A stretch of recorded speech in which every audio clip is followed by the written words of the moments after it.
All right, everyone in Zoom land, I hope you can hear me. We just jumped off mute. We're very excited. Good morning, good morning. Thank you all for coming. I see we have former Inside Dayton fellows, some Inside Dayton interns. I'm excited from previous years. All right, so today's schedule is pretty, sure, that's fine. Okay, we're really excited for you all to join us. We have a pretty full schedule. So my name is Bryan Stewart. I'm the workforce director here at the Montgomery County Educational Service Center. This is a real privilege to be with you all today. Really, this is the culmination of a lot of work of a lot of people. So I have to thank anyone at the Montgomery County Educational Service Center, anyone at any of our local school districts that helped along the way. We could not have done this work without you. And without any further ado, I want to just quickly rapid fire introduce our Inside Dayton fellows. We have Demi, Ben, and Bara. Now everyone, can we just give Bara a round of applause? You don't know what you're clapping for yet. But Bara is our first Inside Dayton fellow ever to roll over from the previous year.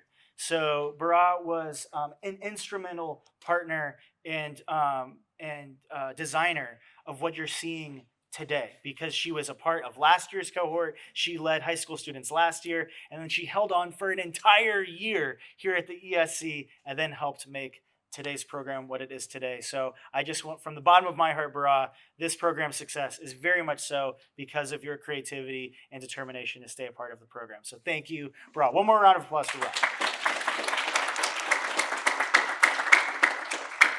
So when on our first day, a whole whopping week and a half ago, 30-ish hours ago, we had work hours ago, we told the students that the program's expectation is you are going to get out what you put in, and I'm really excited for you all to see these final presentations. A quick note on the context around today's project. These projects are giving us guidance and feedback on our region's Business Advisory Council. Every public school district in Ohio is a part of a Business Advisory Council. All of the schools' banners on the side of this room, aka 16 plus school districts plus others in Warren County, are a part of one Business Advisory Council that we facilitate. We actually meet in this room. And we know that if we do this work with fidelity, our school systems and our community will be stronger because of that work. But the secret and the sauce is we are the top ranked Business Advisory Council in the state.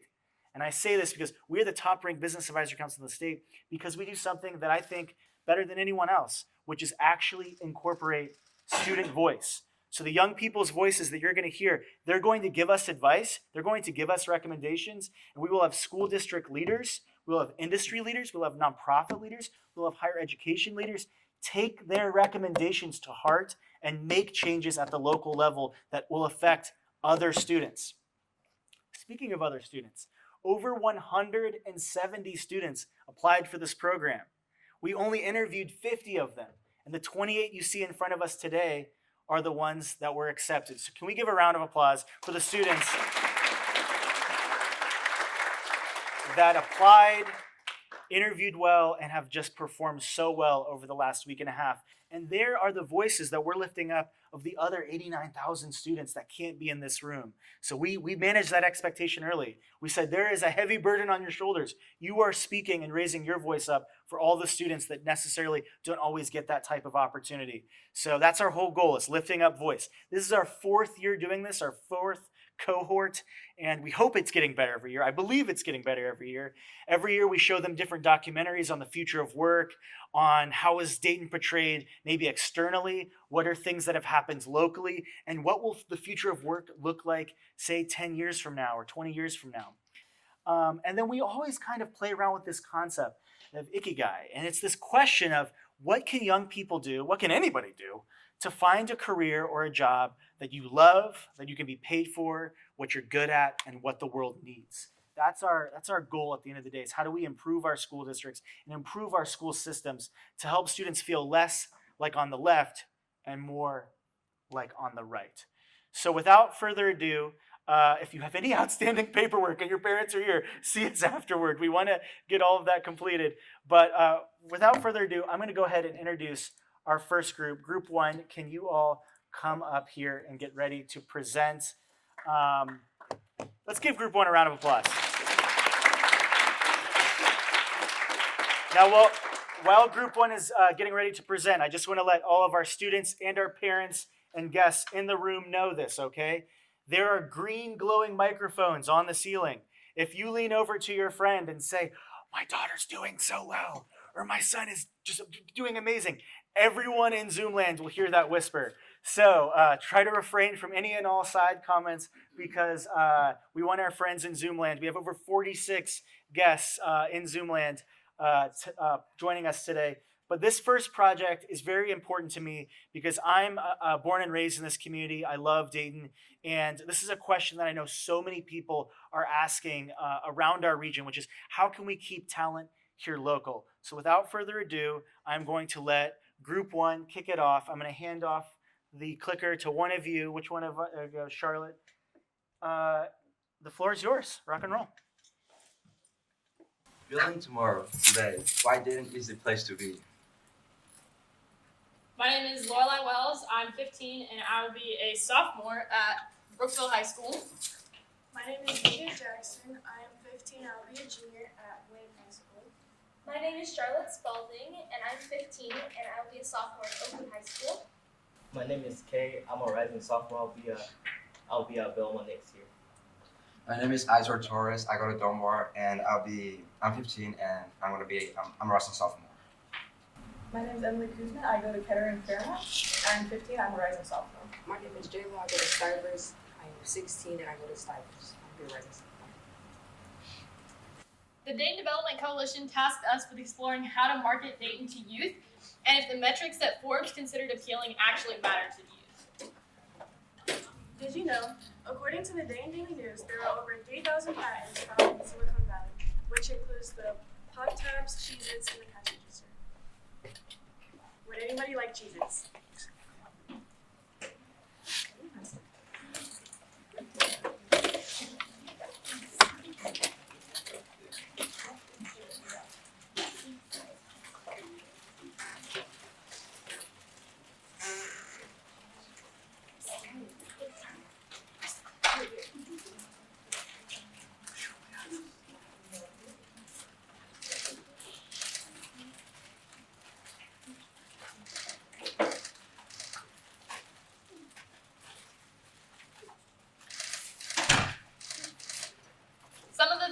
Talking about in this presentation include the advantages of living in Dayton, how to market Dayton to youth, and what you can do.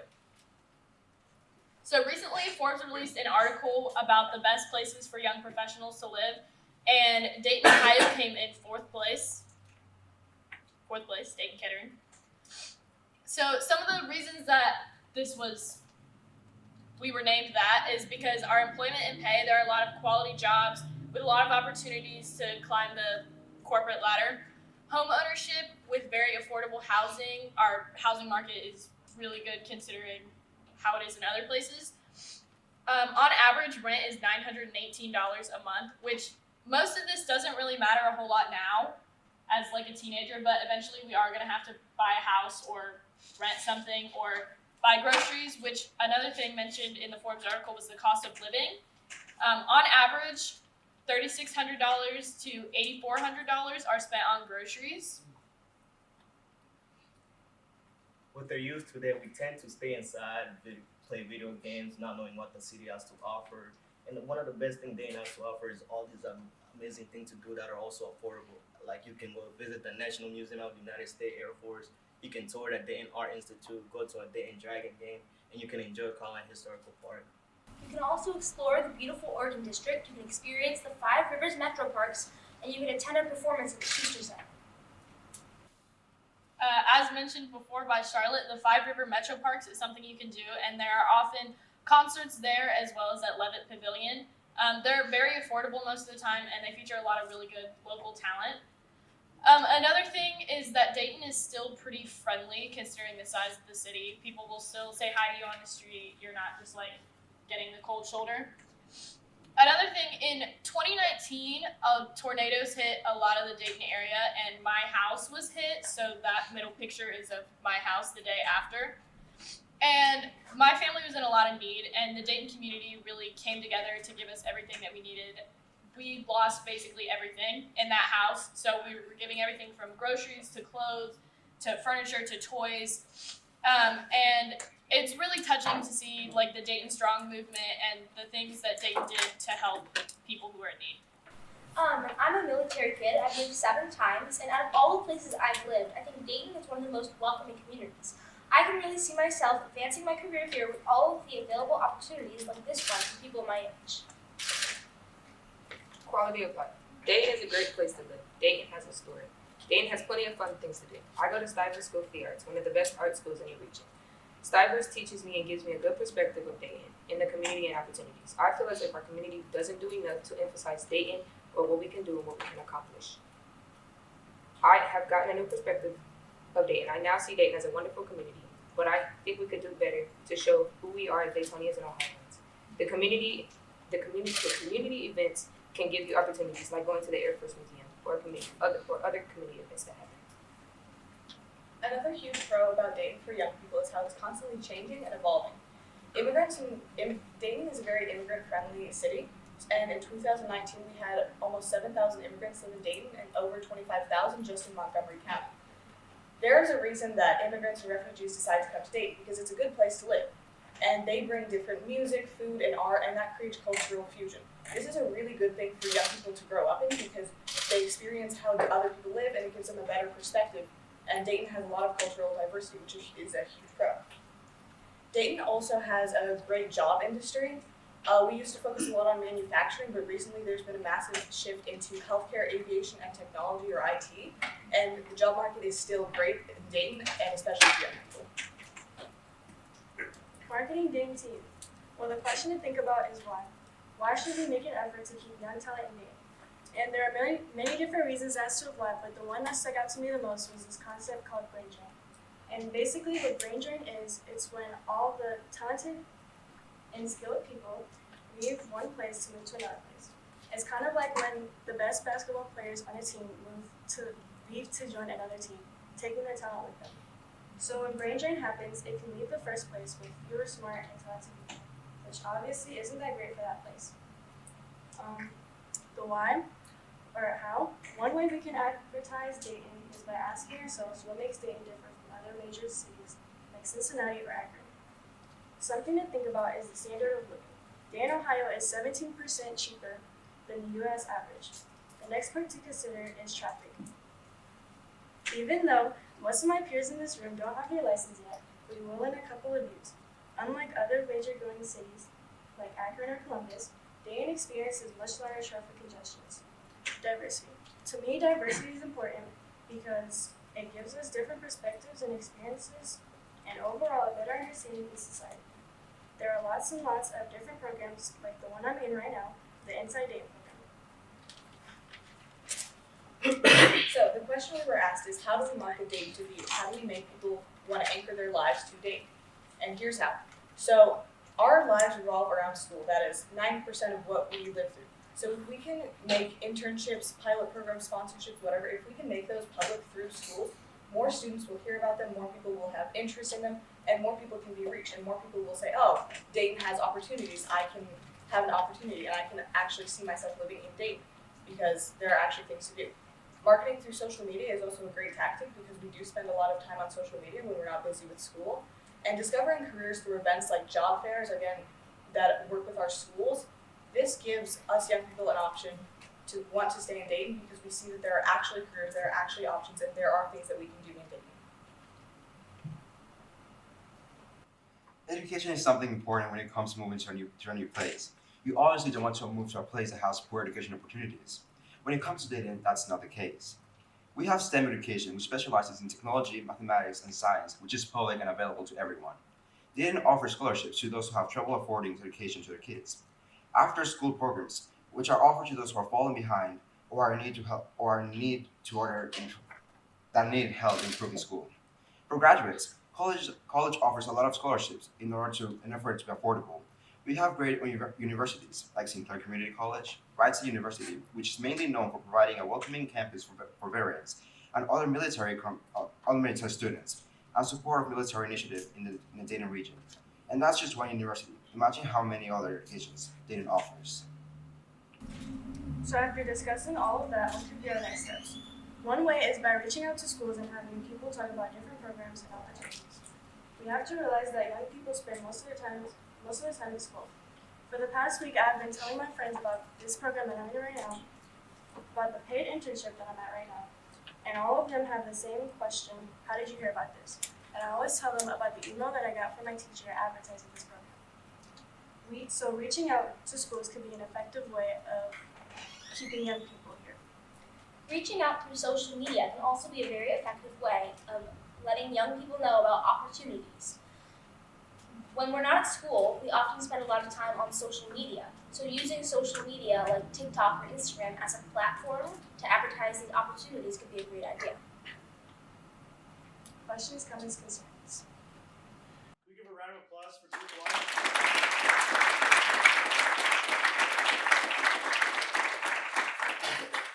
So if you're in Zoom land and you've got a question, please drop it in the chat. I'm going to have the fellows basically moderating from there. I see we already have our first question. Ben, do you want to say it out loud? Yeah, from the Zoom chat, Jess Wells. This is a question to every single intern, actually. Of the 28 interns, how many of you have future plans to remain in the Dayton metro area, and how will you promote your hometown to your peers?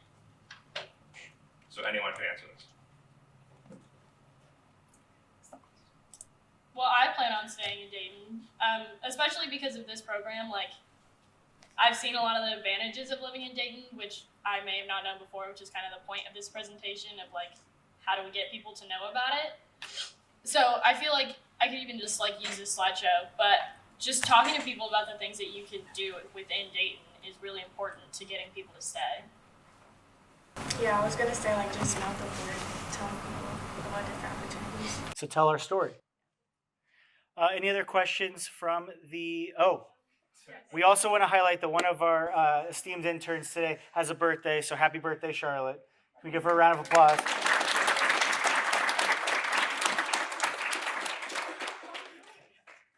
So, any other questions from Zoomland? Any questions from any of our parents or adults in the room? Partners in the room?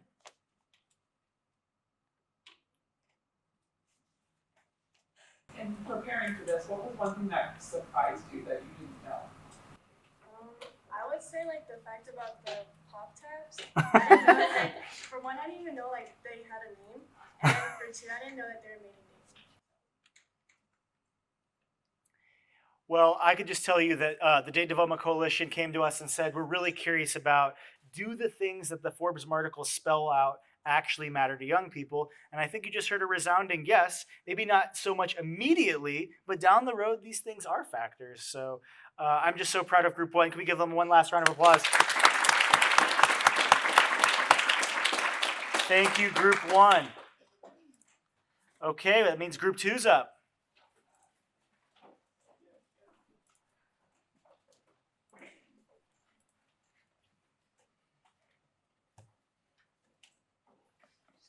So I'm going to ask our speakers as you're getting ready to speak, if you can kind of rotate close to the edge of these two projectors so you're able to see. So if you speak and then you're speaking, kind of try to, so our folks in Zoomland can actually see you. Demi, the floor is yours. Hi everyone, my name is Demi Sevenoff. I'm one of the fellows that was helping leading the program, and this is my group. I go to Ohio State University. I'm majoring in education, and our topic that we researched was exploring the balance between healthy tech usage and happiness.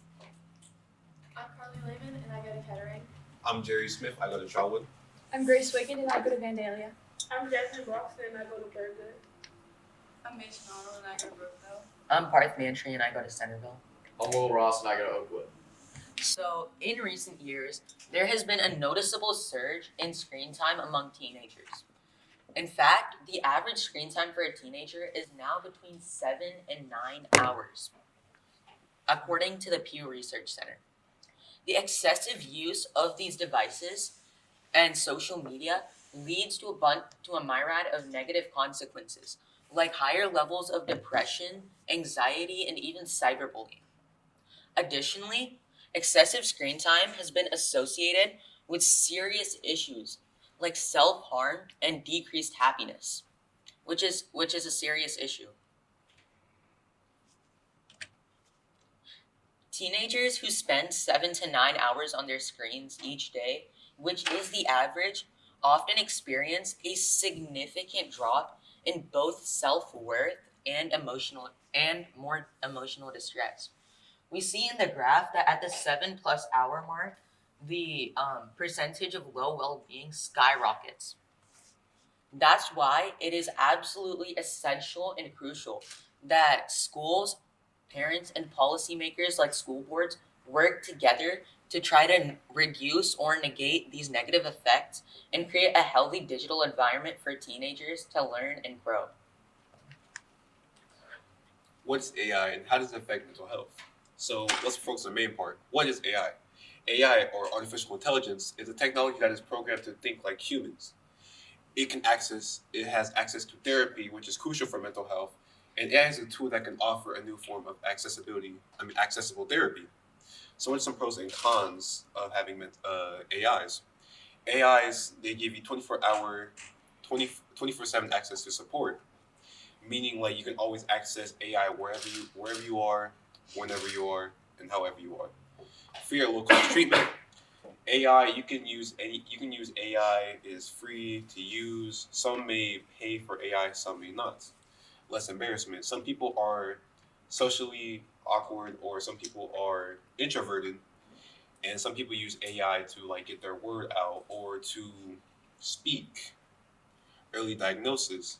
So in the medical industry, people use AI for like early diagnosis, meaning they use AI to like a faster conclusion, like a faster result, better results, more than a human. So some of the cons of AI is lack of humanity. AI doesn't have emotions, feelings, not like a human does, and so they wouldn't really understand how a human really feels. Privacy concerns. AIs have people use AI a lot, and so AI mostly have like your personal information, personal data, credit card info, banking info, all of that. And so most people don't like using AI because of it. There's comfort with AI. Some people I know the older generation, they don't like using AI because privacy concerns, don't like it from humanity, which I get. In fact, I don't really like it at all. Technology can negatively affect your physical health. Studies have shown that a higher amount of technology and social media use can be linked with lower levels of exercise and less quality sleep.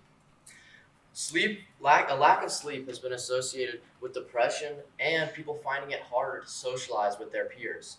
This obviously affects your mental health. And as a teenager, me and my friends always experience this temptation, this draw to technology. And I certainly have fallen victim to staying up too late, scrolling on TikTok, or skipping the gym just to play video games. The best way to find a balance between sleep and using technology is through education on how important sleep actually is. And everyone needs to realize how disruptive technology can be to sleep.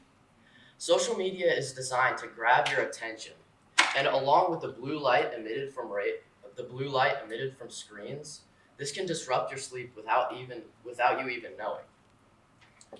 Parents also play a huge role in making sure that their children, can balance technology with how much their kids are exercising.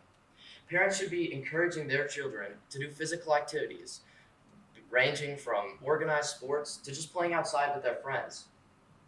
If everyone gets outside or inside and exercises every day, it ensures that your physical health stays in shape, and that helps your mental health as well. Finding the balance between technology and sleep and your physical health is how to make sure that technology doesn't get in the way of your mental health. Mental health and happiness with technology in high schools. So right now, the Brookings Institute is discussing this very topic, and excessive technology can lead to negative interferes with your academic performance, increases of stress levels, and increases to technology addiction. Some ways to improve this would be parental and educator support, include technology education classes in schools to increase awareness, and community and peer support. Limiting screen time in schools but not getting rid of technology use would also be helpful. And lastly, to inform students of mental health therapy options, including AI. So as we've seen, there has been a lot of decrease in positive mental health due to the increase in social media and technology that we're seeing today. And I believe that one way that we can really help improve this is through teaching how to use tech responsibly instead of restricting it. So House Bill 250 requires every school district in Ohio to establish an official policy regarding cell phones. And my school personally decided that starting next year, they're going to completely get rid of the use of cell phones in our high school. And I think that is an issue for a few reasons. First, according to Enterprise Today, 84% of companies surveyed have a cell phone policy requiring the use of cell phones for their employees, and nearly 10% had fired an employee for violation of said cell phone policy. So as you can see, we are going to be using our cell phones someday in workplaces, and whether that is using our cell phones too much or not using our cell phones as the resource that they are. So I think in schools we should have classes teaching us the risks of social media and the risks of technology on our mental health, and also teaching us how to use those tools responsibly and not overusing them. And I think that an example of this is what I've seen at my school is that taking away the phone of an underachieving student is not going to miraculously make them want to be a better student. It's just not. If they already have their mind set to the fact that they're not interested in their education, taking away their phone is not going to fix that. And also, if you take away the phone of a thriving student, that is not going to make them an even better student. In fact, it is going to hinder them because they will not have that resource that they are going to be using someday. So I think that it is a really important tool that can be used in many fields, and that we need to be teaching students how to use it responsibly so that we can see improvement going forward. How technology is affecting our jobs. The Federal Reserve Bank of Atlanta stated that approximately 92% of jobs available in America require the use of technology, whether this is working hand in hand with a robot or simply operating a cash register. As a newer working generation, we have grown up with technology. It's become second nature to us. However, the older working generations aren't as easy to adjust with the rapid advancements of our technology. A recent systematic review of 33 longitudinal states found that sudden job loss or being continuously unemployed were associated with elevated depression, psychological distress, and anxiety. When you take a look at how involved tech is within our jobs, there's no way to essentially escape it. If people cannot learn how to operate this technology, they cannot get jobs. If you cannot get a job, you are then unemployed. The Milbank Memorial Fund stated that as the unemployment rates increase, so do the depression rates. The easiest solution to our problem is to keep our workers educated. The Unbox Training and Technology Company stated that a good formal way to help our workers with technology is to provide them with training. As humans, we have an urge to learn and try new things. All we have to be willing to do is give them these trainings and opportunities. On this slide, improving tech usage with digital detox by improving your well-being. A digital detox is a period of time when someone intentionally avoids using devices. So meaning this, you could just go outside, go to clubs, and engage with your friends. Research published in Computers in Human Behavior found that excessive smartphone use can negatively impact face-to-face interactions and relationship quality. Participants who engaged in digital detox reported stronger, more meaningful social connections. On this first picture up here, you see 4 children engaging with each other and having friends. On this bottom picture, you see a male student engaging in his phone instead of engaging with his friends. So the key takeaways are, first, we need to limit the use of technology. Our screen time with teenagers is off the charts, and we really need to subsidize that. Secondly, the excessive use of technology is contributing to our mental health crisis and making teens' busy lives even busier. Third, New technology, like AI, can help us manage our feelings via free therapy, but it does have some concerns related to privacy and lack of empathy. Fourth, and possibly most importantly, most jobs, 94%, require the use of technology or a cell phone. So it is absolutely essential that schools teach us how to responsibly use technology rather than outright banning it or not allowing the use of it. And finally, a digital detox or intentionally avoiding electronics can benefit mental health and overall well-being by benefiting social connections and empathy. Yeah, so we'd just like to thank you for your time and ask if you guys have any questions.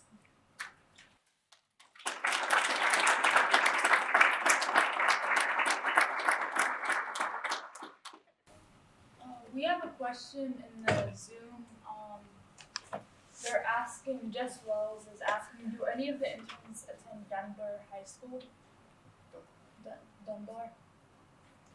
Aitor, this is your question. Aitor does. I don't think anybody up here goes to Dunbar. None of this group put in a separate. Trotwood. All me.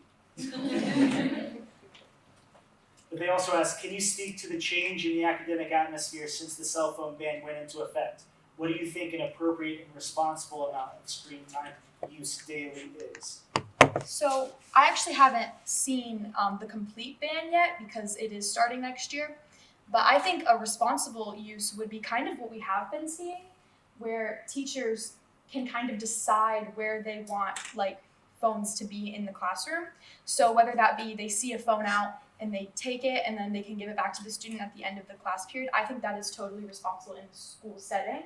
I don't think it is okay to just completely take it away. Also, just for parents needing to contact children, but also during tests and stuff. Obviously, I think they should get their phones taken away, and I think that should be where the line is. We have an additional question. Have any of you reduced your screen time by doing this project? Nope. Oh, we have a question in the audience. Can you repeat what high school that you go to? Vandalia Butler. Any other questions from our friends in the audience? This is an incredibly complex, challenging topic that I'm just so proud of this group. I see we have one more question. So it's interesting that none of you have reduced your screen time because of this. Do you think that there is anything that can reduce the screen time for teens? And I'm going to jump on that question because we have a similar question that just popped into the chat. Additionally, someone asked, does anyone utilize tools on your phone to help reduce screen time? Is that helpful or not? Yeah. Yeah, I use there's a little app I use where it tells me how much screen time I have, and it'll lock my phone as soon as it hits that time when I'm not supposed to use it. That's what I use personally. Yeah.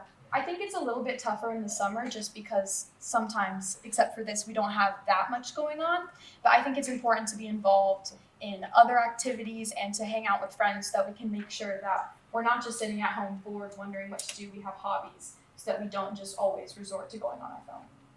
I think one thing that could reduce screen time among teens is federal regulations on apps so they're not as addicted and you're allowed to share your voice.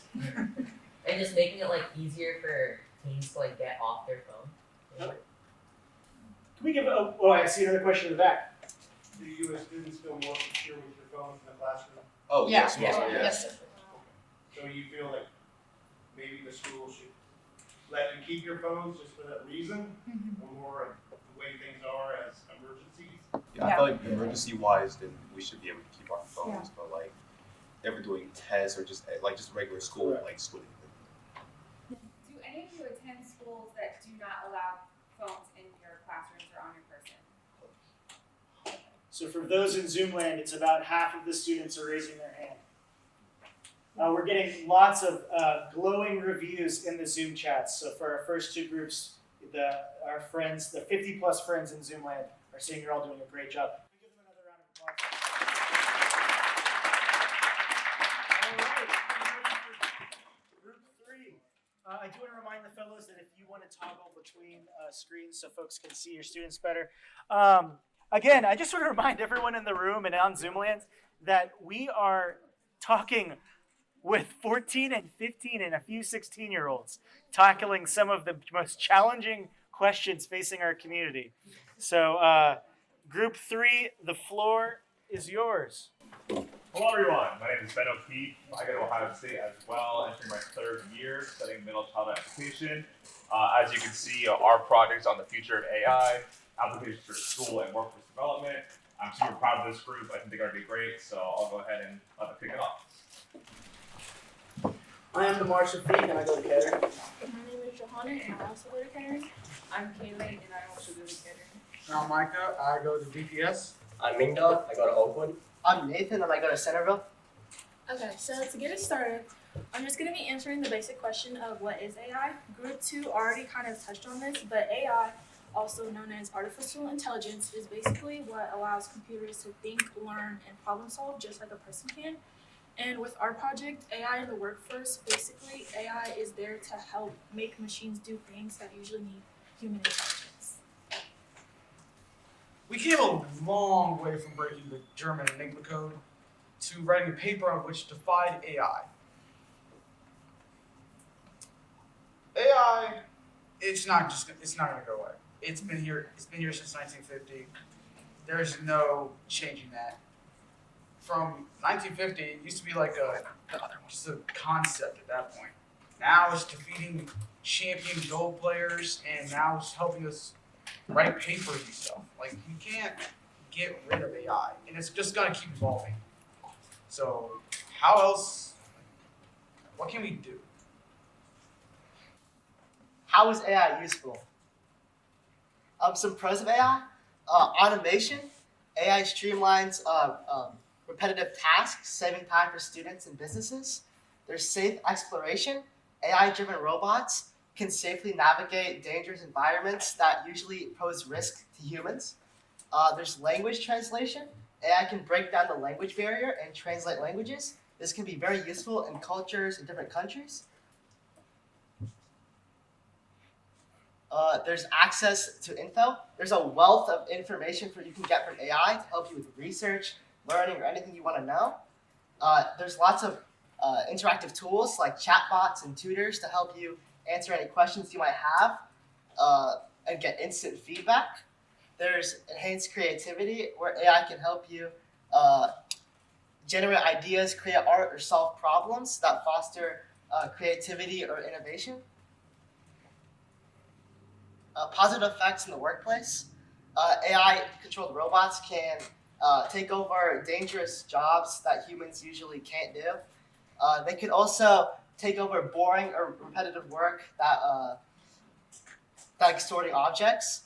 People could also work alongside AI, like we did in this internship, where we asked AI questions and we got answers. It can also speed up manufacturing in the workforce, cutting production and time costs. How can AI be harmful? Well, some cons of AI would be the security risks. AI is able to generate and access a lot of codes, making it very easy for hackers or other people that understand how to use AI to infiltrate programs and create viruses. Kind of like how what Group 2 said, fear that can connect to mental health. Many individuals are scared or get anxiety from AI and technology because it's commonly interpreted in a negative way. Many of the fears and stigmas that come with AI are all due to the lack of knowledge on the matter, and it's really important to remember AI can't harm us, but the people that use it for bad can. And another con would be unemployment. People who don't utilize proper usage of AI and don't understand it have a loss of job opportunities. As either the first group or the second group said, 94% of jobs require the use of technology or AI. So how is AI is used in workplaces and education? Obviously, there is the fact that people exploit it by using it in exams. There has been reports that someone in Japan has used it in a high school exam and got arrested for it because Japanese law is very strict. AI, again, AI can take over jobs, and people who cannot use AI correctly will lose jobs. For example, truck drivers having their jobs taken over by automatic trucks. And there has been a case in a court where the defender used ChatGPT to generate a defense for someone and was caught and almost got fired. Another thing is, again, hacking. So say you're someone who's trying to hack into a 4-digit number code. You're gonna have to know how to use loops, variables, etc. But what happens if ChatGPT could just generate that in an instant? Everybody could be able to hack into it. How AI is applied in the workplace. AI tools are utilized by human resource professionals, which are the people that will hire you or recruit you for jobs.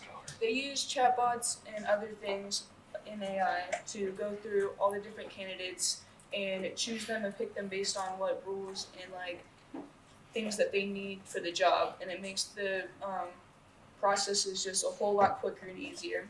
Bank employees can take AI and use it for customer service, like when you call the bank and robot answers the phone, that's AI.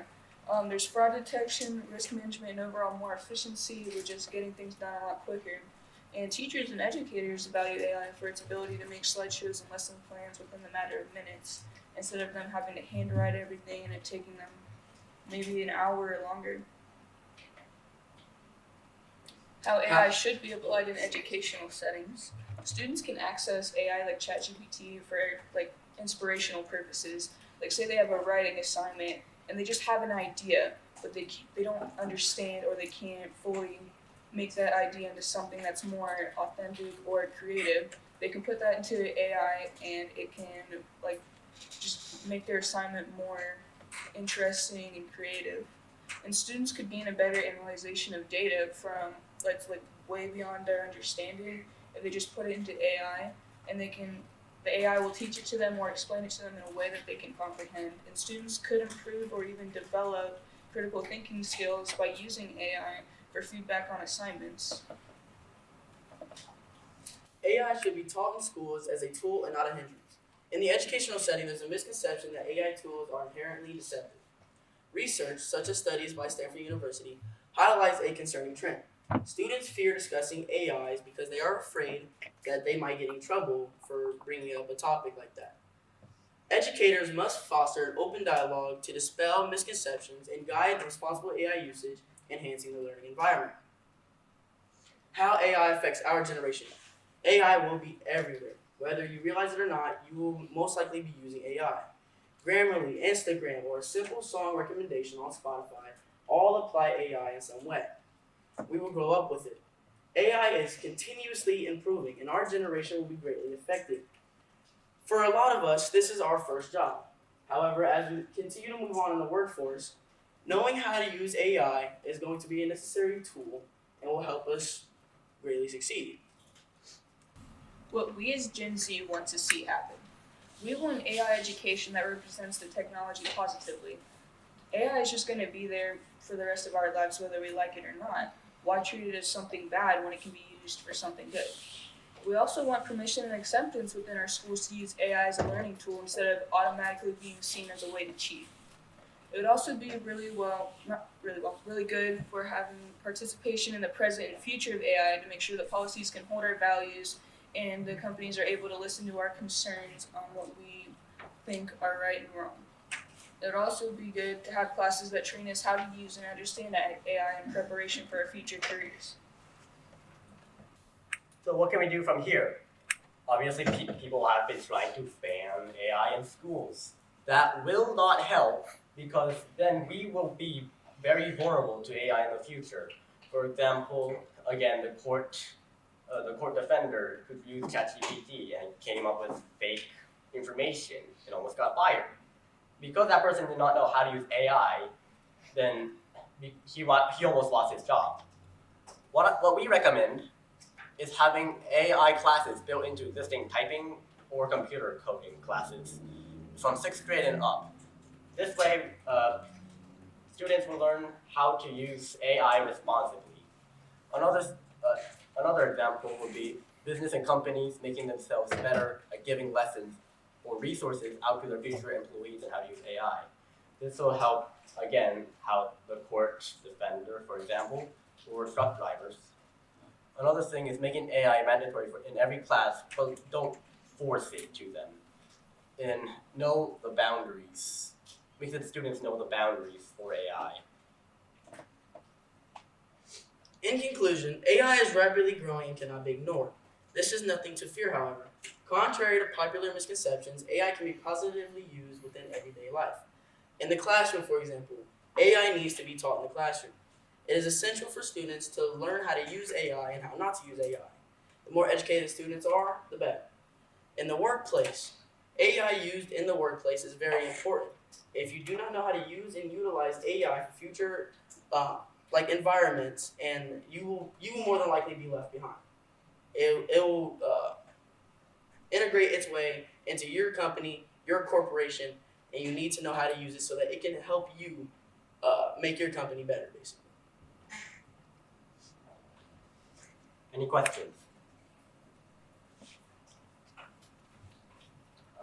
So this is a two-part question. How many of you have extensively used ChatGPT since it came out? And while using it, how many have you seen this tool help you improve your understanding of any subject matter? What subject matters have you seen it help you most improve your understanding? It is able to pretty much summarize sites. So if you're having a really, really long website, you're trying to figure out what's going on, it will be easy to summarize it all. All right, we have a question from the chat. It says, as the next generation of our workforce, do you think you are prepared for an AI-driven workforce? If not, what are some tools and resources you would find beneficial to better prepare yourselves in those in your generation? I also just want to add as an addendum that every single project you've seen today, part of the design constraints was I required them to use AI. They had to use both AI text generation and AI photo generation. So just to remind you all, do you think you are prepared for an AI-driven workforce? If not, what are some tools or resources you would find beneficial to better prepare yourselves in those in your generation? I feel like we are somewhat prepared, but also not completely, especially with how groups 2 said that schools are banning the use of AI and phones and technology. If schools keep doing stuff like that, instead of helping us learn to use AI and things like that as tools, we're not going to be prepared for our futures, especially since it's just heavily frowned upon to use things like that. I will also say, social media things like Instagram have recommendations which use a little bit of AI, which ties directly into group 2's topic of mental health and 7 to 9 hours on screen time. Do we have any questions from our guests? All right. Gerry. So what role does AI play in addressing global challenges such as climate change and poverty reduction? That's a good question.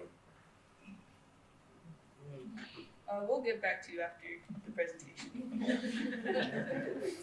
All right, we have one last question. How do you each currently use AI in school life? Or now that you've actually been in a controlled environment where we try to teach you how to use this, how do you plan on using it?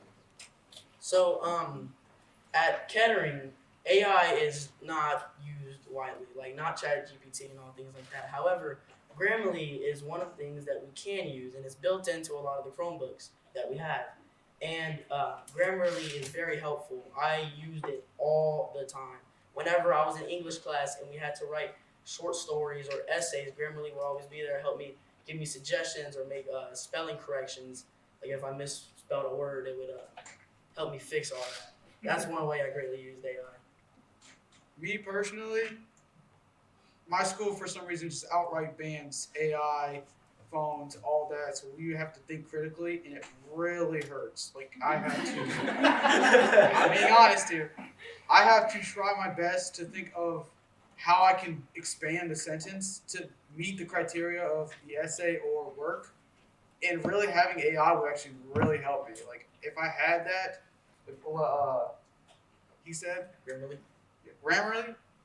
I feel like it would have been a lot more easier, and I would have less stress to even have to go through all that.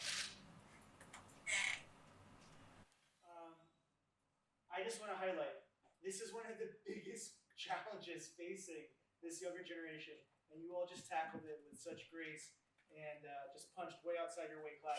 Can we give Group 3 a round of applause?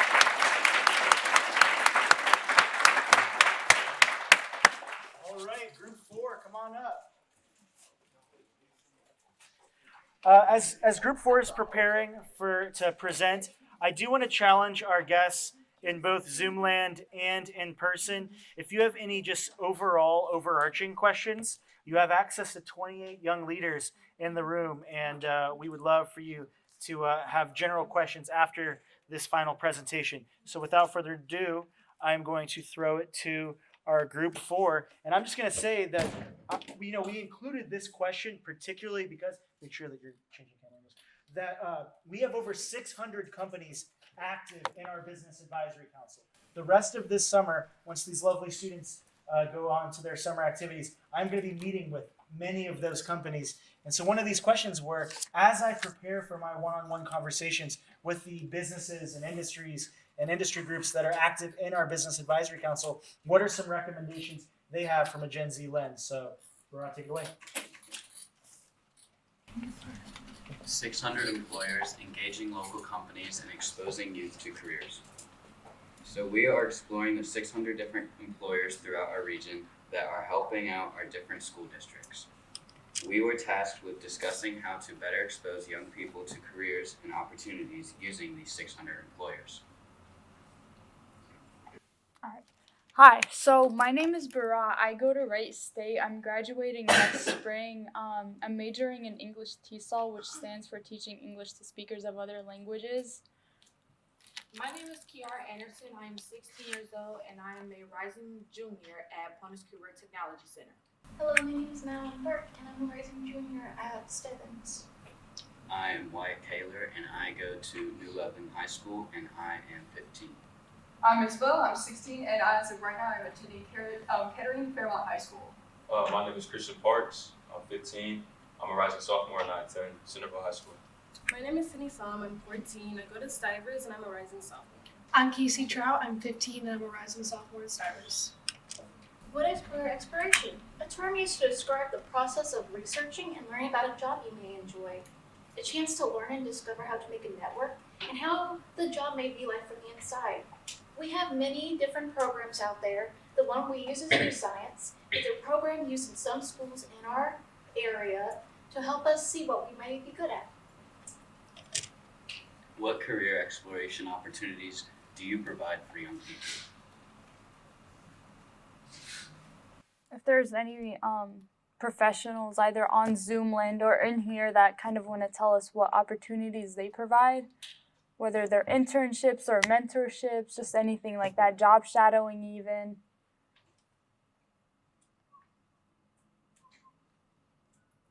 Keeping an eye on the chat. So chat, if anybody has internships or what do you offer students as an industry partner or a company?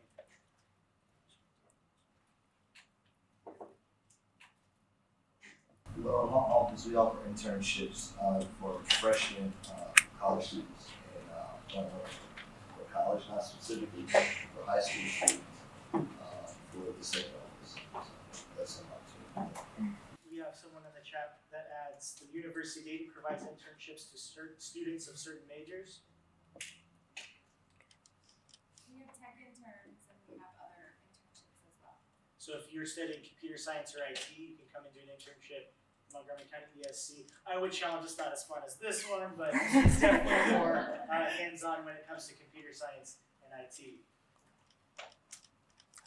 I will share if anyone else shares anything. Okay, thank you. Effective strategies for engagement of employers. What employers could do?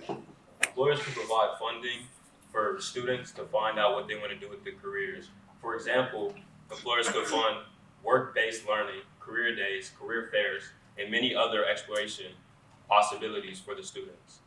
How could students influence employers to help us with our careers? We could have our school staff participate in doing like surveys for the students that they organize with different employers, and it's over the careers that they can offer, and basically the survey would be over the different career opportunities that the students would want to explore. When could we do this? We could do this,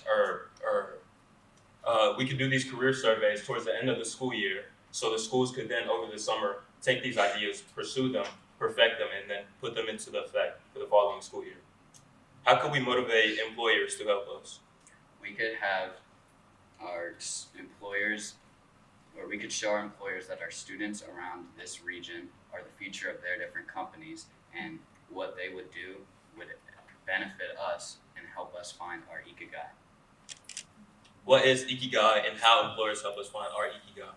Ikigai is originally a Japanese concept on finding what you love, what you're good at, what the world needs, and basically it's the perfect career for you. Employers play a crucial role in creating work environments that help us find personal fulfillment and individual purpose. There are several local employers in our area that can help youth prepare for their future careers and find their ikigai. Here we show 5 different local employers: Inglewood Fun Center, U.S. Air Force, CareSource, Gossaker, Premier Health. I am an employee at Premier Health. I have been employed for 7 months now.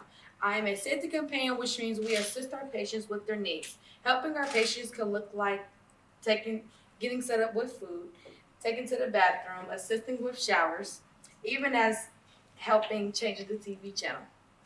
I am now hoping to level up to a PCT now since I am 16 years old in high school. Premier Health can't provide me with those classes since I am a minor. They have sent me to the right direction where I can take these classes as a minor, which is at Montgomery County Job Center. I love my job so much I can't wait to take these classes in the summer.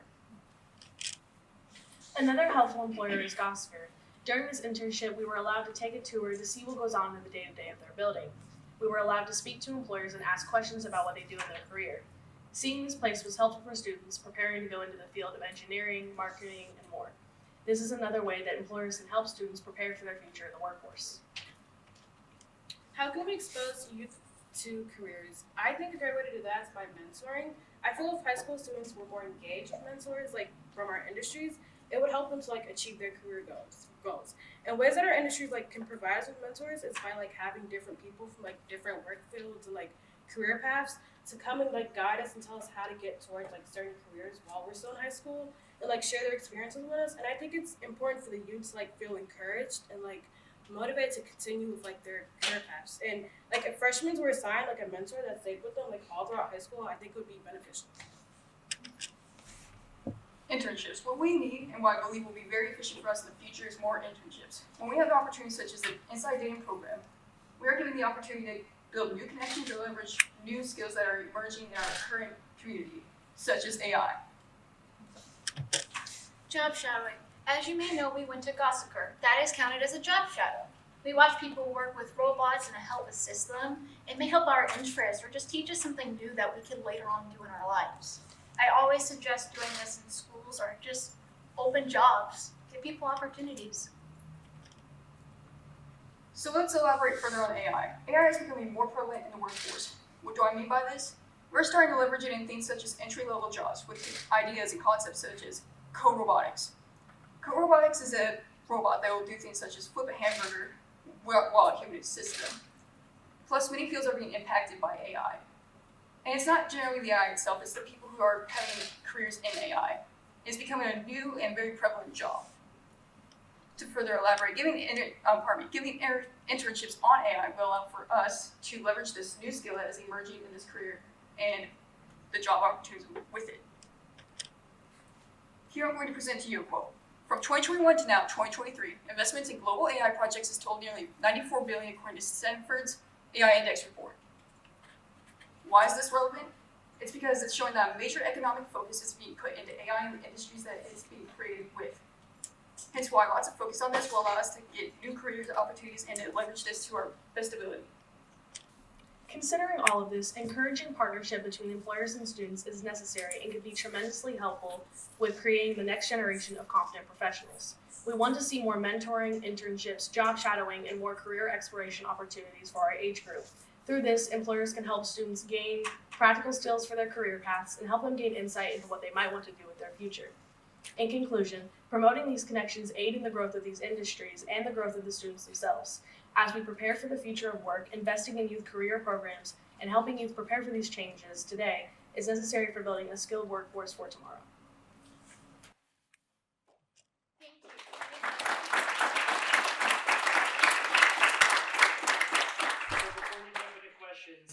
The library highlighted that they hire students at the age of 16 to serve as library aides. Nick Lamb highlighted that they provide job shadow opportunities, summer internships, and apprenticeships, and more. We had Infinity Labs talk about how they hire co-ops and interns as college students. The Urban League talked about how they do career exploration with students. And our first question from the chat is, what has your high school offered or done to expose you to career and or college opportunities that you did not know previously existed? At my school at Stevens, we have a career tech field that goes from health all the way to manufacturing. When I first arrived there, I had no clue what the heck any of that was, but I later learned. And one of the biggest opportunities is that they give us something like, they give us like $1,000 for a Sinclair thing, and I really enjoy that, and I hope that more schools, such as everyone in Parent, gets that opportunity, because not everyone has that much money. Sure. Any other members of your group would like to highlight what your schools are doing to expose you to careers and or college opportunities that you did not know previously existed? I suppose for my school, Kettering High School, we do have College Course Plus, which allows us to take college courses earlier and get credits, which is a very efficient thing that we can use to our ability, to our capabilities. Sure. We also had questions that just particularly for the Dayton Public School students, if there was anything that your district was doing to expose you to different careers and or opportunities. And I don't know if there's any. I think they have like required like career exploration courses that we have to take to graduate. Okay. Any questions from our audience? I just have one comment. I think internships, paid internships, job shadows, those are fantastic, but volunteerism is also a very good way to get yourself out there and to explore, especially in the healthcare field. If you volunteer at hospitals, I think you probably kind of alluded to that a little bit, but when you volunteer at hospitals, you can interact with different healthcare functions, and that helps you kind of, get exposed to how an industry or an environment would be when you actually start working there. So I would really recommend volunteering out in the community to get your network going. Absolutely. Can we get one more round of applause for group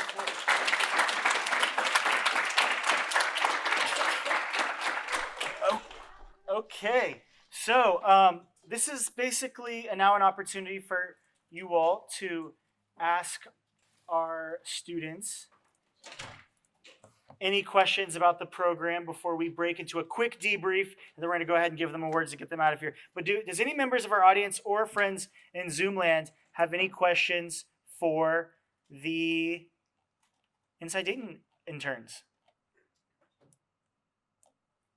Audience? Oh, yes. What's one thing that you took away from this internship that you would have never thought about having not seen it? Yeah. For me personally, I think I have lots of signals for AI. I wasn't very educated on how to use efficiency. So I think something that I never really considered before is how I can use it to my leverage and how I can allow me to academically achieve and become better presentations among other things. This internship for me has taught me to speak to more people. I'm a very quiet person, so meeting new people and understanding that the world isn't that scary is pretty nice. Got some students over here. I think just seeing what job opportunities are right here in Dayton, and I feel like most of us didn't really know about all of these companies that are right there, and we didn't even know about them. I would say we had this guest speaker come in, and she basically talked about interview etiquette and what to wear, what to do, stuff like that. And so I think that stuff was really helpful for me because most schools don't tell us just things like that. So Nivea just gave a great point. Just for proper context for our friends in the chat, we had the former governor of Ohio speak with the students. We had the former mayor of Dayton speak to students. We had current representatives in the Ohio legislature speak to the students. We had industry folks. We had a young woman who works in the NICU with the preemie babies at Premier. We ran across 15 or 16 different speakers that all touched on their industries and gave life advice to these students. Everything from F-16 pilots and on. So it was absolutely an immersive opportunity, I would hope. I don't know if you all agree with that.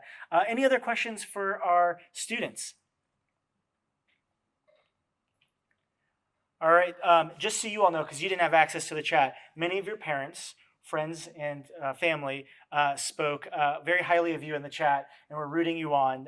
So you missed that in the chat, but I can promise you that that was taking place.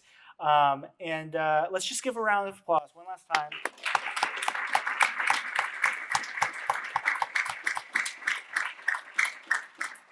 So if you all will just afford us about 20 minutes for us to just debrief for the parents that are here, if you're willing to just stand out in the lobby, we've got some tables outside for just 20 minutes. Then we are going to give them awards and give you opportunities to take pictures with your student. But we just want to have some unfettered access to them, 20 more minutes to get their feedback on the program so we can improve it. Thank you all so much. And to our friends in Zoom land, and enjoy the rest of your summer. Thank you.